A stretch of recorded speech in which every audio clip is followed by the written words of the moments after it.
Fire વિભાગના સૂત્રો પાસેથી મળતી માહિતી મુજબ જહાંગીરપુરા ખાતે આવેલ ઇસ્કોન મંદિરની સામે વિજયભાઈ પટેલની માલિકીનું ખેતર છે. દરમિયાન આજે સવારે 9:45 વાગ્યાના અરસામાં વિજયભાઈ ખેતરમાં હતા ત્યારે તેમને કૂવામાંથી અવાજ સાંભળ્યો હતો, જેથી તેઓ કૂવા પાસે જઈને જોતા અંદર વૃદ્ધ પડી ગયેલો દેખાયો હતો. ત્યારે તેમણે તાત્કાલિક ફાયર વિભાગને જાણ કરી હતી અને ફાયર જવાનોની ટીમ ઘટના સ્થળે પહોંચી હતી અને ફાયર ઓફિસર ધર્મેશ પટેલે જણાવ્યું હતું કે 2 જવાનોએ સીડી દ્વારા કૂવામાં ઉતરવામાં આવ્યા હતા. કૂવો 30 થી 40 જેટલો ફૂટ ઊંડો હતો. જવાનો દ્વારા ભારે જહેમત ઉઠાવીને વૃદ્ધને બહાર લાવવામાં સફળતા મળી હતી. ઊંડા કૂવામાં પડી જવાને કારણે તેમને એક હાથમાં ફ્રેક્ચર થયું હતું અને એક પગમાં ઈજા પણ થઈ હતી. પ્રાથમિક પૂછપરછ કરતા અસ્થિર મગજના હોવાનું લાગી રહ્યું હતું. તેમને પોતાનું નામ નંદારામ વળવી હોવાનું જણાવ્યું હતું, જેની ઉંમર 60 છે.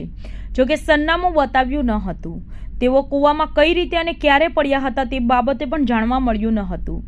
જોકે કૂવો સૂકો હતો અને પાણી ન હતું, જેથી તેમનો જીવ બચી ગયો હતો અને 108 એમ્બ્યુલન્સ દ્વારા તેમને સારવાર માટે હોસ્પિટલ ખસેડવામાં આવ્યા હતા.